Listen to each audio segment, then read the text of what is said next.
जी कल अस्सलाम वालेकुम। होपफुली आप सब खैरियत से होंगे। आज जो हम अपने नेक्स्ट चैप्टर का स्टार्ट करें दैट इज़ वेक्टर्स, ठीक है। और जो स्टूडेंट्स ऑलरेडी फिज़िक्स पढ़ रहे हैं उनके लिए चैप्टर ईजियर होगा as compare to rest of the students जो कि ICS के हैं, इकनॉमिक्स या स्टैट्स वगैरह पढ़ रहे हैं, लेकिन उनके लिए भी मुश्किल नहीं होगा। स्टैट्स वालों के लिए भी इनफैक्ट ईजी होगा। तो पढ़ते हैं। होपफुली इंशाल्लाह आपको समझ आएगा और आपको इसमें कोई डिफ़िकल्टी नहीं आएगी। सबसे पहले हम इसका इंट्रोडक्शन देख लेते हैं जो कि आपके बुक में चैप्टर के स्टार्टिंग के पेजेस में गिवन है। ये मैंने आपकी जो है बुक का ही PDF ओपन किया हुआ है। तो इंट्रोडक्शन में देखिए लिखा हुआ है कि in physics, mathematics and engineering, in 3 fields में जो है वो ये ब्रांचेस में ये यूज़ होता है। We encounter with 2 important quantities known as scalar quantities and vector quantities, ठीक है। A scalar quantity or simply a scalar is one that possesses only magnitude. It can be specified by a number along with unit, ठीक है। Scalar quantity जो है उसको हम या scalar quantity कहते हैं या उसको सिंपली हम स्केलर भी कहते हैं अगर वो उसका सिर्फ मैग्नीट्यूड जो है वो पोजेस कर रहा होता है, ठीक है। उसको हम किसी यूनिट के साथ लिख देते हैं। जैसे मिसाल के तौर पे अगर हम फिजिक्स में बात करें, the quantities like mass, time, density, temperature, length, volume, speed and work are all examples of scalars, ठीक है। तो ये सारी की सारी जो है वो हमारे पास स्केलर्स हैं जिनकी जो क्वांटिटी है उनको हम सिर्फ मैग्नीट्यूड के फॉर्म में रिप्रेजेंट करते हैं। ये बेसिकली वो क्वांटिटीज़ हैं हमारे पास जो कि डायरेक्शन डिपेंडेंट नहीं है। These are all independent of the direction, ठीक है। नेक्स्ट हमारे पास है वेक्टर क्वांटिटी और simply a vector is one that possesses both magnitude as well as direction. तो वेक्टर क्वांटिटी आपके पास कौन सी क्वांटिटीज है जो कि डिपेंडेंट है मैग्नीट्यूड पे भी, कि कितनी जो है वो फोर्स लग रही है या कितना वॉल्यूम है, कितनी लेंथ है, और अलॉन्ग विद दैट कि वो उन डायरेक्शन पे भी डिपेंड कर रही है, ठीक है। In physics the quantities like displacement, velocity, acceleration, weight, force, momentum, electric and magnetic fields are all examples of vectors. तो unlike these quantities length volume हमारे पास ये जो है वो simply मैग्नीट्यूड डिपेंडेंट है, जबकि ये जो क्वांटिटीज़ हैं हमारे पास फिजिक्स में जिनको हम खास तौर पर डिस्कस करते हैं, डिस्प्लेसमेंट है आपके पास, वेलोसिटी है, एक्सेलरेशन है, वेट है, फोर्स है, मोमेंटम है, ये सारी इलेक्ट्रिक और मैग्नेटिक फील्ड जब हम अप्लाई करते हैं तो ये सारी जो है इनके मैग्नीट्यूड्स भी होते हैं और इसके साथ साथ ये डायरेक्शन डिपेंडेंट भी हैं, ठीक है हमारे पास। तो बेसिकली हम इस सेक्शन में, इस चैप्टर में जो है वो वेक्टर्स, क्वांटिटीज़ और स्केलर क्वांटिटीज़ को डिस्कस करेंगे, ठीक है। नेक्स्ट हमारे पास लिखा हुआ है कि अगर हम इनको ज्योमेट्रिकली इंटरप्रेट करें तो हम कैसे करेंगे, ठीक है। Geometrically a vector is represented by a direction, a directed line segment AB with A its initial point and B its terminal point, ठीक है। It is often found convenient to denote a vector by an arrowhead. तो किसी भी vector को जो है वो इस तरह से ये देखिए हम डिनोट करते हैं, ये इसका स्टार्टिंग पॉइंट जिसको हम इनिशियल पॉइंट कहते हैं और जो ऊपर होता है वो उसका टर्मिनल पॉइंट होता है, ठीक है। और अगर आपने इस वेक्टर को लिखना है तो सिंबॉलिकली इसको हम इस तरह से रिप्रेजेंट करते हैं, ठीक है। ये लाइन सेगमेंट का है और जब हम वेक्टर की बात करेंगे तो AB के ऊपर जो है वो एरो अपीयर हो जाएगा।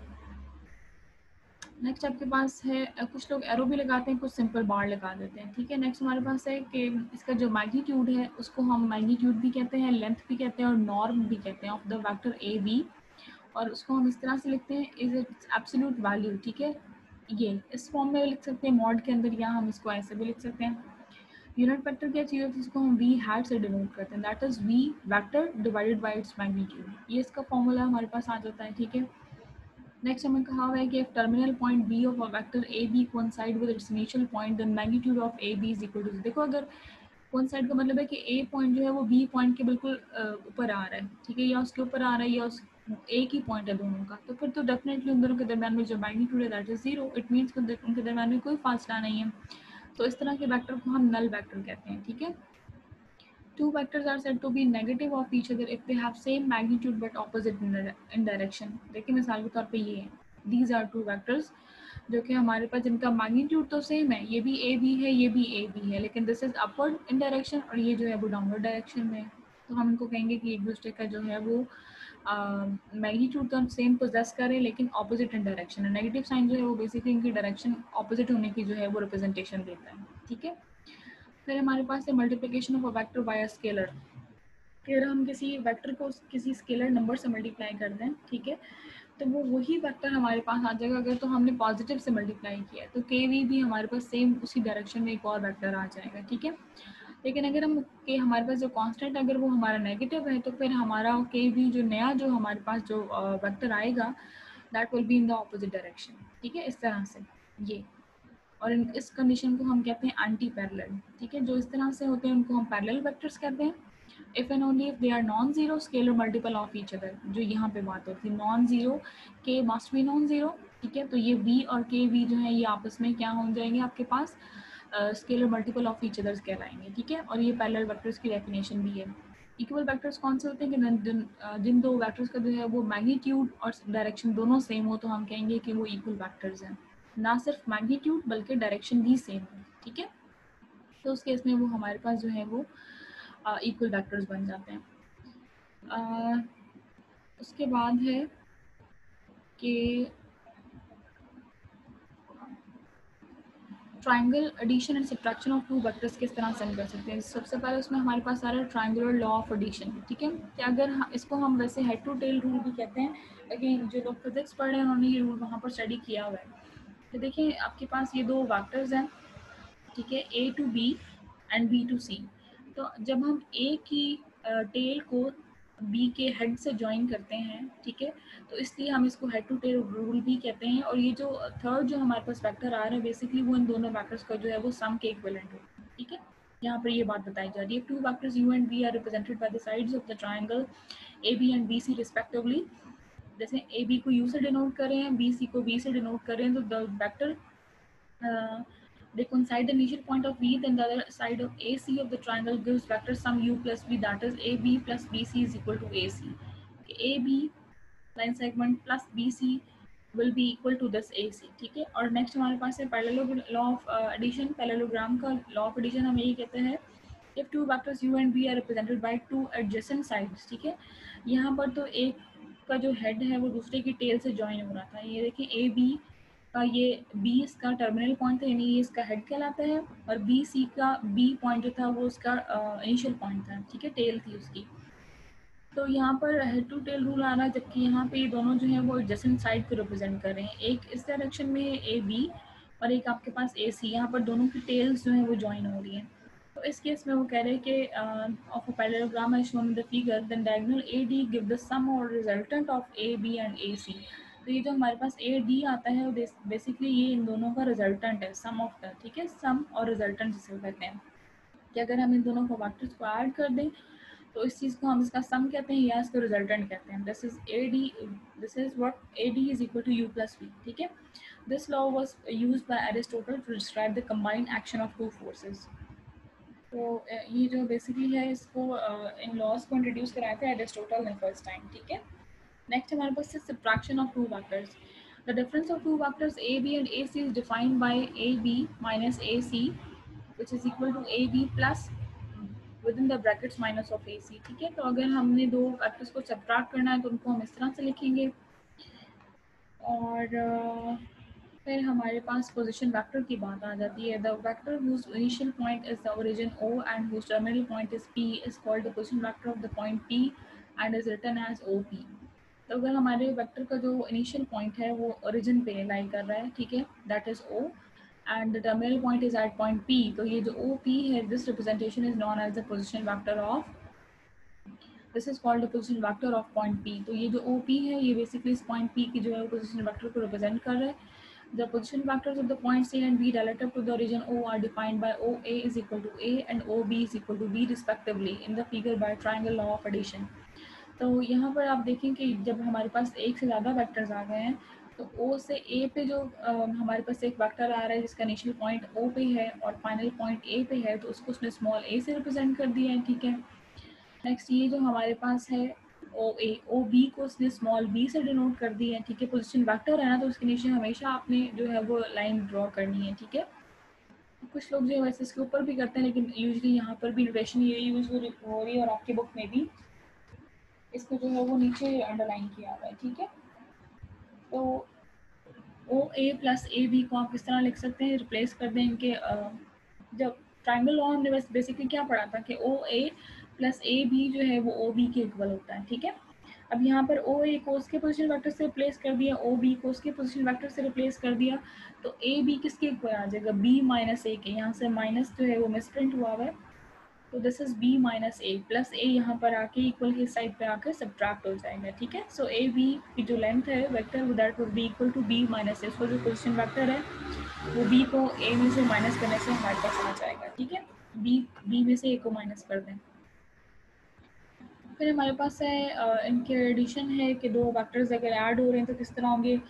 अच्छा, आपको पता है कि वेक्टर्स को जो है वो हम नहीं पता तो फिर से बता देती हूँ कि कार्टेशियन प्लेन में अगर हम इनको लिख रहे हैं, ठीक है, let R be the set of real numbers, the Cartesian plane is defined to be the R square that is the order pair, ठीक है।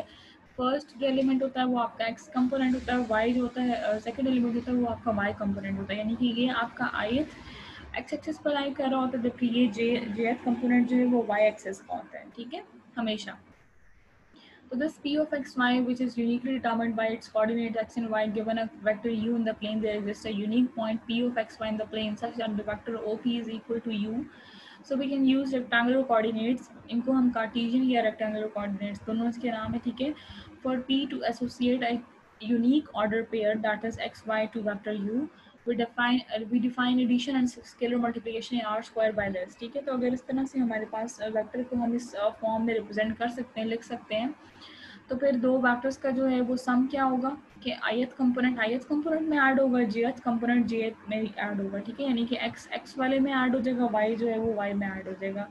और इसी तरह अगर हम इनकी स्केलर मल्टीप्लिकेशन ले लें, स्केलर मल्टीप्लिकेशन का मतलब है कि this alpha is any real number, कोई भी रियल नंबर का एलिमेंट हो सकता है। ये रियल नंबर में आपके पास रैशनल नंबर भी कंटेन करते हैं, होल नंबर भी कंटेन करते हैं, सेट ऑफ इंटीजर्स भी आते हैं, रैशनल्स और इरैशनल्स भी आते हैं, ठीक है। तो बेसिकली वो कह रहे हैं कि अगर हम किसी स्केलर मल्टीपल से इसको स्केलर मल्टीपल से अगर हम इनकी मल्टीप्लिकेशन करें किसी वेक्टर की, तो this would result like this, ठीक है, कि आपका जो है अल्फा कोई भी स्केलर मल्टीपल है वो आपका एक्स कंपोनेंट आयत कंपोनेंट के साथ भी मल्टीप्लाई हो जाएगा और जेथ के साथ भी मल्टीप्लाई हो जाएगा। नेक्स्ट हमारे पास एक डेफिनेशन है, the set of all order pairs of real numbers together with the rules of addition and scalar multiplication is called the set of vectors in R square, ठीक है। तो ये बेसिकली जो है वो हमारे पास आर स्क्वायर में ये वेक्टर्स चले जाते हैं। नेक्स्ट नोट में देखिए क्या लिखा हुआ है कि the vector x y is an order pair of numbers not a point x y in the plane, ठीक है। तो बेसिकली ये pair order pair of numbers होता है इंस्टेड ऑफ अ पॉइंट। इसको हम वो जो आम रूटीन में जिस तरह हम एक पॉइंट कंसिडर करते हैं, बेसिकली ये वो चीज़ नहीं है, ये यहाँ पर हमारे पास ऑर्डर पेयर होता है, ठीक है। ऑर्डर पेयर ऑफ नंबर्स के तौर पे जो है वो हमारे पास एग्जिस्ट करता है। नेगेटिव ऑफ वेक्टर की गर्ल्स वही बात आ गई जो भी आपने ऊपर पढ़ी है कि अगर हमने स्केलर मल्टीप्लिकेशन लेनी है तो अल्फ़ा को आप -1 लेट से उन्होंने यहाँ पर स्पेसिफिकली कह दिया है कि अल्फ़ा हमारे पास -1 है, तो उसका जो वेक्टर का जो हर एलिमेंट है कंपोनेंट है, सॉरी एलिमेंट नहीं कंपोनेंट का वर्ड यूज़ होगा, आईएथ जेएथ केएथ जो भी कंपोनेंट्स होंगे वो सारे के सारे इंडिविजुअली -1 से मल्टीप्लाई हो जाएंगे। तो इसको हम इसका एडिटिव इनवर्स भी कहते हैं या इसको नेगेटिव वेक्टर भी कहा जाता है, जो भी वेक्टर आपके पास गिवन है, जैसे यहाँ पर हमें यू कहा हुआ था। So this is the additive inverse of u, or you can say this is the negative vector of u, ठीक है। Difference of two vectors is again as simple as addition, कि आपने x वाले component ith में से ith component को ही subtract करना है, jth में से jth कंपोनेंट को ही jth वाला कंपोनेंट ही सब्ट्रैक्ट होगा, ठीक है। जीरो वेक्टर क्या चीज़ होती है, both the components or all the components of a vector are zero, so you would say that this is a null vector or a zero vector। Equal vectors कौन से होते हैं अभी हमने ऊपर पढ़ा था, वैसे मैग्नीट्यूड डायरेक्शन इनकी सेम होती है। और यहाँ पर हम बात करें आर स्क्वायर में, तो आर स्क्वायर में दो वेक्टर्स इक्वल कब होंगे, जब एक का एक्स कंपोनेंट दूसरे के एक्स कंपोनेंट के बराबर होगा और दूसरे फर्स्ट का वाई कंपोनेंट सेकंड के वाई कंपोनेंट के बराबर होगा। तो इस केस में फिर हम कह सकते हैं कि u vector is equal to v vector. Next हम आर स्क्वायर में ही पोजीशन वेक्टर को डिस्कस करें। पोजीशन वेक्टर हमारे पास किस तरह से आ जाएगी, यहाँ पर is represented by a directed line segment OP whose initial point is at origin. Such vectors are called position vectors because they provide a unique correspondence between the points, positions and vectors. अब आप देखो कि यहाँ पर भी OP again हमारे पास origin पे इसका इनिशियल पॉइंट है, टर्मिनल पॉइंट इसका P है, तो उसका जो है आपके पास OP वो हमारे पास इसका क्या कहलाएगा गर्ल्स, पोजीशन वेक्टर कहलाएगा। ठीक है, अब यहाँ से लेके यहाँ तक जो डिस्टेंस है वो इसने एक्स एक्सिस के अलॉन्ग कवर किया है, जबकि अगर इस पी पॉइंट को हम यहाँ से वाई एक्सिस के अलॉन्ग एक्स एक्सिस के परपेंडिकुलर अगर इसको हम ये फॉल करेगा तो ये दिस डिस्टेंस जो है वो be considered as the y component of P position vector O P. ठीक है, ये इसका जो है वो वाई कंपोनेंट कंसिडर होगा। और किसी वेक्टर का जो है वो मैग्नीट्यूड कैसे फाइंड किया जाता है, अगर मैग्नीट्यूड ऑफ ओ पी मैं फाइंड करना चाहूँ तो this will be written as this. ठीक है, इसको O P within the modulus, ठीक है, और you can write it as u vector in between two bars, जिसको हम कहते हैं mod of u, and this will be further equal to x square plus y square.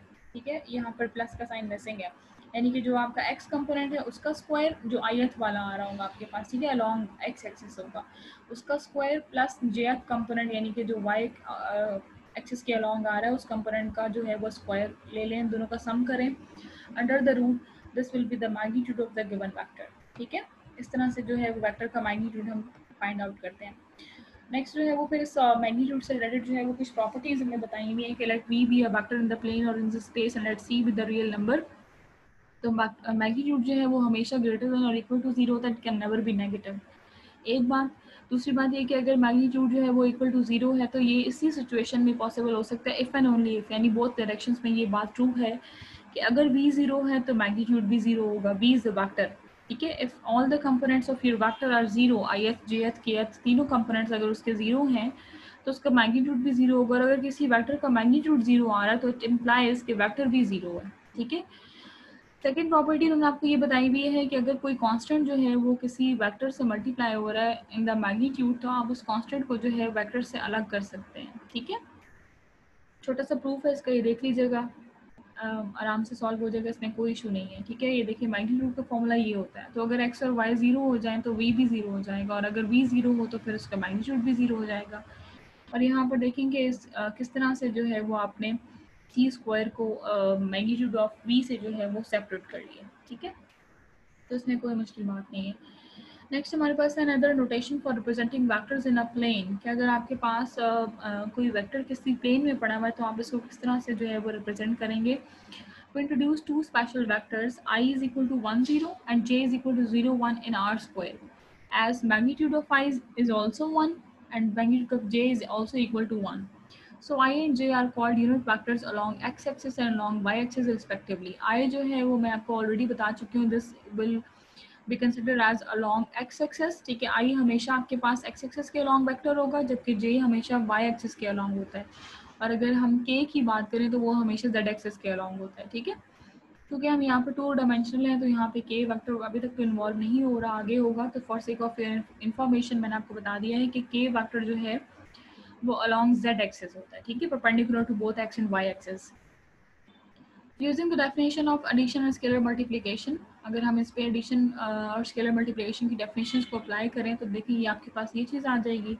Thus each vector xy in R square can be uniquely represented by x of I plus y of j। तो it means कि आपके पास यहाँ से vector को represent करने का एक और जो है वो तरीकाकार आपको मिल गया कि अगर आपने वेक्टर को लिखना है, अभी तक तो आपने ये तरीका पढ़ा था कि वेक्टर को आप इस तरह से डिनोट कर सकते हैं, u is equal to within the brackets x comma y।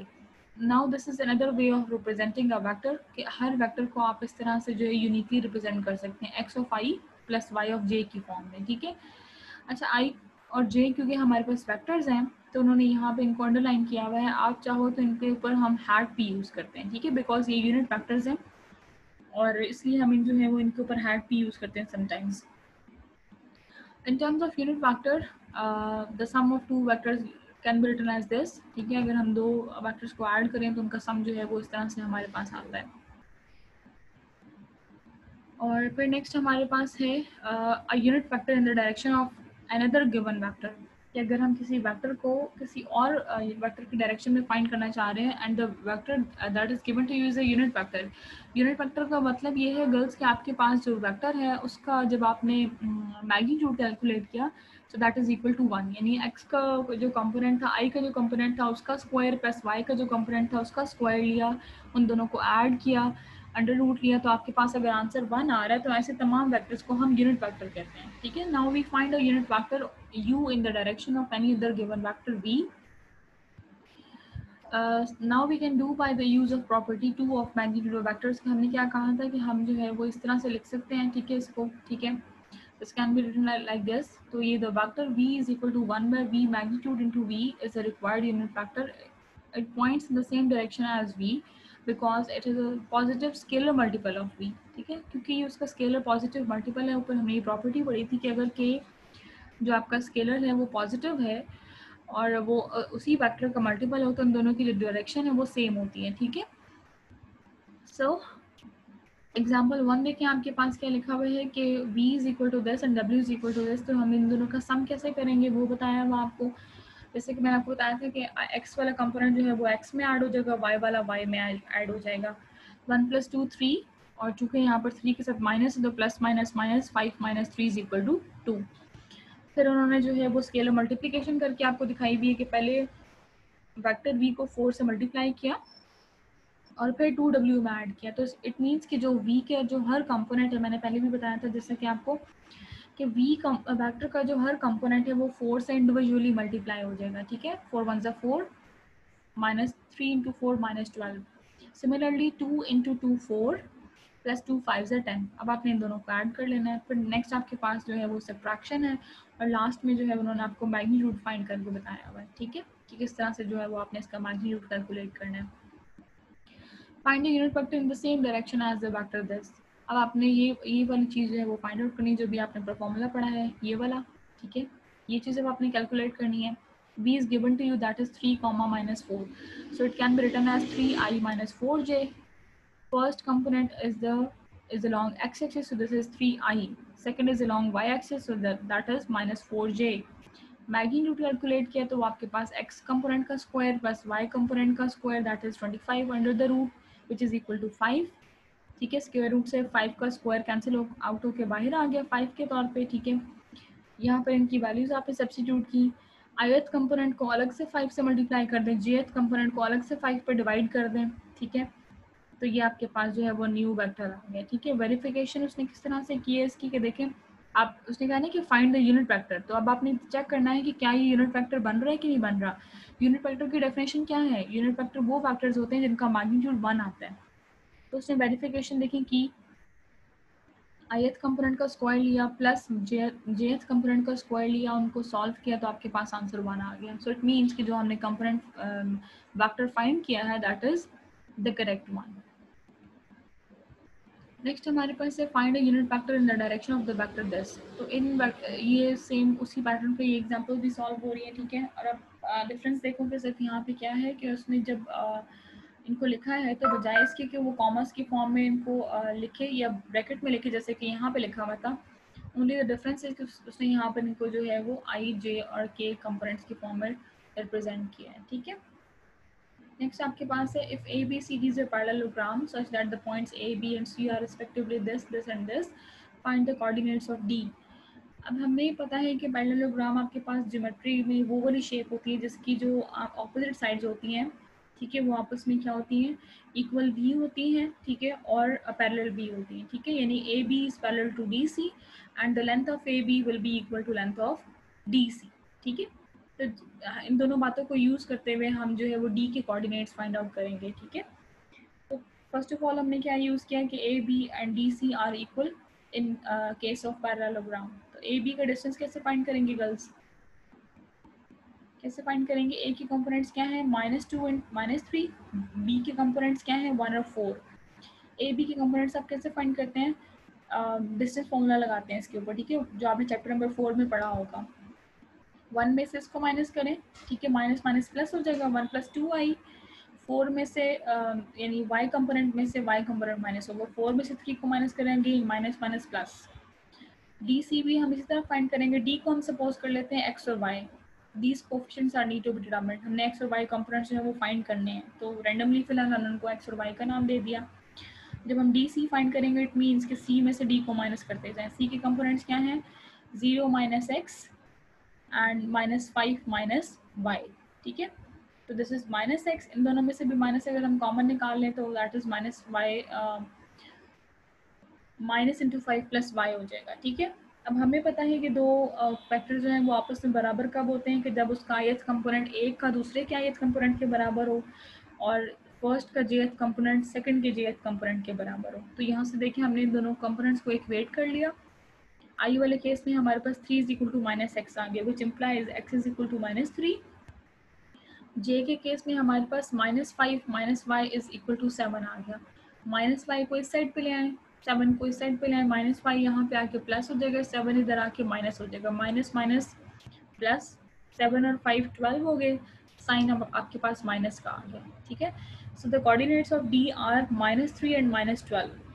यहाँ से अगेन माइनस का साइन मिसिंग है, so the coordinates of D are -3 and -12। Next हमारे पास एक छोटा सा प्रूफ आ रहा है and this is known as the ratio formula. ठीक है, ये आपके एक्सरसाइज में आगे यूज होंगी ये सारी चीज़ें, इसलिए इंट्रोडक्शन आपको देना जरूरी था। Let A and B be the 2 points whose position vectors are small a and small b respectively. If a point P divides AB in the ratio P ratio Q, then the position vector of P is given by this। ठीक है, P का जो position vector है that is R and it can be written like this. ठीक है, आपने ये चीज़ proof करनी है बेसिकली। अब डायग्राम को देख लेते हैं, थोड़ा सा आपको स्टेटमेंट जो है वो क्लियर हो जाएगी। हम कह रहे हैं कि हमारे पास A से B जो है वो हमारे पास 2 पॉइंट्स हैं, ठीक है, जिनके पोजिशन वेक्टर जो हैं O से ओरिजिन से इनके जो पोजिशन वेक्टर्स हैं आपके पास that is small a and small b। अब आपने एक पॉइंट ले लिया P इस AB लाइन पे, ठीक है, जिसने A और B को डिवाइड किया 2 पॉइंट्स में P और Q रेशो, ठीक है, जिसको हम कह रहे हैं P रेशो Q। देखो मिसाल के तौर पे अगर मैं कहती हूँ कि A से B की जो लंबाई है वो मेरे पास टोटल 10 सेंटीमीटर है। अब ये जो P पॉइंट है, लेट से मैं कहती हूँ ये 3 सेंटीमीटर के यहाँ से इसका डिस्टेंस 3 बन रहा है, यहाँ से 7 बन रहा है। तो P पॉइंट ने A B को किस रेशो में डिवाइड किया, 3:7 में। तो इस तरह से यहाँ पे हमारे पास ये इस केस में क्योंकि ये अननोन है तो हम कह रहे हैं कि ये जो हमारे पास रेशो बन रही है that is P/Q।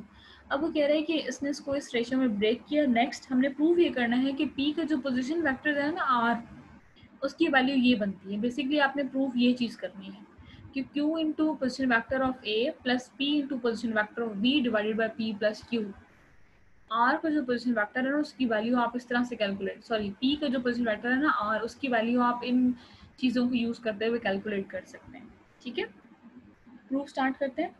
Given that A and B are the position vectors of the points A and B respectively, let R be the position vector of the point P, which divides the line segment AB in the ratio P/Q. That is कि हमने suppose कर लिया कि line segment measure of A P जो है वो P है और मेजर ऑफ पी बी जो है, यानी यहाँ से लेके ए पी का जो फासला है वो P है और पी बी का जो फासला है वो आपके पास Q है। अब इस चीज़ को हम इस फॉर्म में लिख सकते हैं।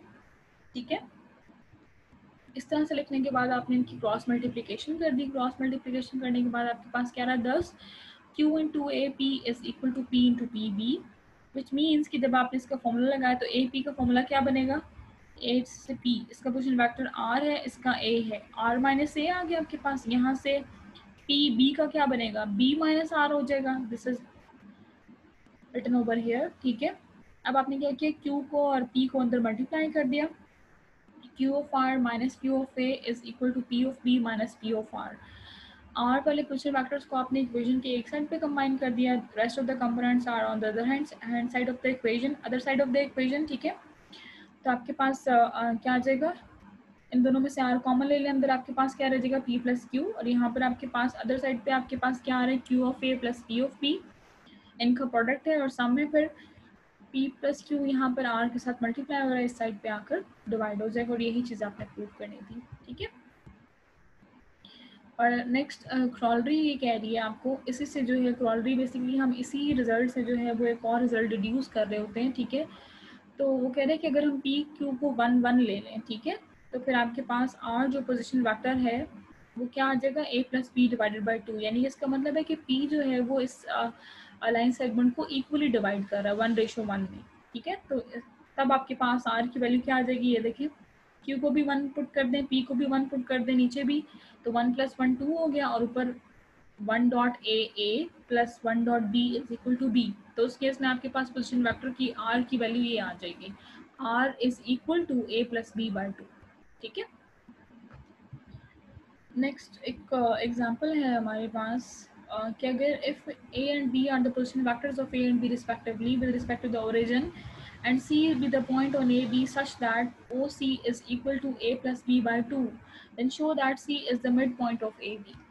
कि अभी जो हमने एक ऑलरेडी डिस्कस की है उसी से रिलेटेड यहाँ पर हमारे पास एक और रिजल्ट आ रहा है इस एग्जांपल में कि अगर यही वाली फिगर हम कंसिडर कर रहे हैं, ठीक है, कि अगर आपके पास P और Q ने जो है सॉरी पॉइंट P ने जो है वो A और B को इस तरह से डिवाइड किया है कि उसके पोजीशन वेक्टर का जो आंसर है वो आपके पास A plus B divided by 2 आ रहा है। तो इट मीन्स कि C जो है उस वो A B का मिड पॉइंट है, यानी कि ये जो C पॉइंट है, यहाँ पे P की बात हो रही थी, इसकी फिगर को हम यहाँ पे देख लेते हैं, ये देखें। सो इट मीन्स कि इस पॉइंट C ने जो है वो A और B को इक्वली डिवाइड किया, यानी यहाँ से लेके यहाँ तक जो फासला है उतना ही फासला C से लेके B तक का है। ये चीज़ आपने बेसिकली प्रूव करनी है, ठीक है।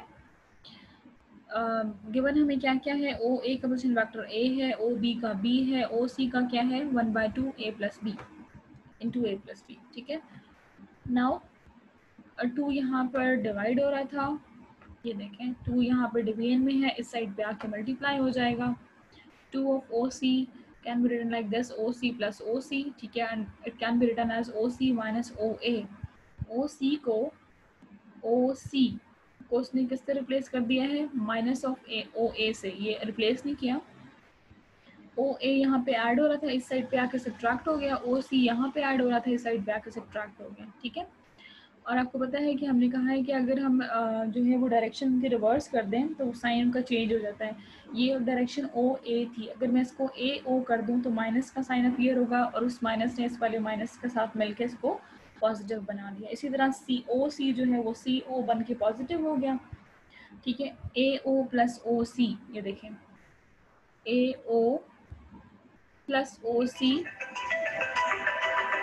is equal to CO plus OB, CO plus OB, यानी कि ये वाली लेंथ और ये वाली लेंथ अगर आपस में बराबर हैं तो इट मीन्स कि आपके पास AC is equal to CB है, ठीक है।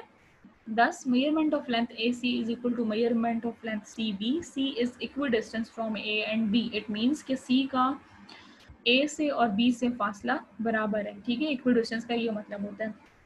But A, B, C are collinear. Hence C is the midpoint of A, B. Collinear का मतलब होता है कि इनका ओरिजिन जो है वो एक ही है, ठीक है। तो इट मीन्स कि C जो है वो A, B के का जो है वो मिड पॉइंट है।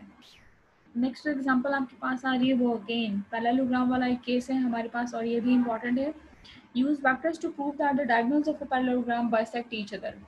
Let the vertices of the parallelogram be A, B, C and D. Since AC is equal to AP plus AD, ये आपको कहाँ से पता चला? This is from the law of parallelogram, ठीक है। ये वहाँ से हमें पता चला कि AC और AB जो हैं वो सॉरी AC जो है वो आपके पास AD और AB का सम होता है। ये जो बेसिकली ये वाला जो वेक्टर होता है AC, ये आपका इन दोनों वेक्टर्स का सम कहलाता है या रिजल्टेंट वेक्टर कहलाता है। ये बात हमें पैरेललोग्राम लॉ से पता चलती है, ठीक है, जो अभी रिसेंटली हमने ऊपर इंट्रोडक्शन में पढ़ा था। तो नेक्स्ट हमारे पास क्या है कि इसको v को हम लिख सकते हैं 1/2 divided by 1/2 into a plus B plus A D, ठीक है। So v can be written as vector this vector can be written as 1/2 into A B plus A D. Since db is equal to ab minus ad, db is equal to ab minus ad, ठीक है। इसको जो है वो हम इस form में लिख सकते हैं। ये वेक्टर सम से आपके पास बात फॉलो कर रही है कि A B plus D B जो होता है गर्ल्स आपके पास वो ए डी के बराबर होता है। ये ट्रायंगुलर लॉ आपको कहता है कि ए बी और बी डी का जो सम है वो आपके पास ए डी के इक्वल होता है, ठीक है। अब ये क्योंकि हम इसकी डायरेक्शन ऑपोजिट करेंगे तो ये हमारे पास जो है वो नेगेटिव साइन के साथ अपीयर होगा। The vector from A to the midpoint of the diagonal DB is this. W is equal to AD plus 1/2 into this. अगर आप 1/2 को अंदर मल्टीप्लाई कर दें तो आपके पास ये चीज़ अपीयर हो जाएगी 1 AD minus half AD is equal to 1/2 AD. दोनों में से 1/2 कॉमन ले लें, this is equivalent to V vector. Since V is equal to W, so these midpoints, the diagonals AC and DB are the same. does the diagonals of a parallelogram bisect each other? तो एक बहुत important result है जो आपने prove करना था कि जो डायगोनल्स हैं पैरेललोग्राम के, ये जो लाइंस होती हैं ये इसके डायगोनल्स कहलाते हैं पैरेललोग्राम के। तो ये बेसिकली जो है वो दूसरे को बाइसेक्ट करते हैं। इस एग्जांपल में हमने ये चीज़ शो करनी थी। नेक्स्ट कल से हमारे पास एक्सरसाइज स्टार्ट हो जाती है, ठीक है। और एक्सरसाइज में जो है वो आपके पास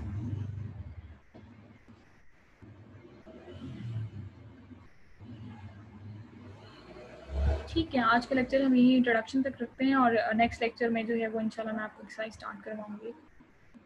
टेक केयर।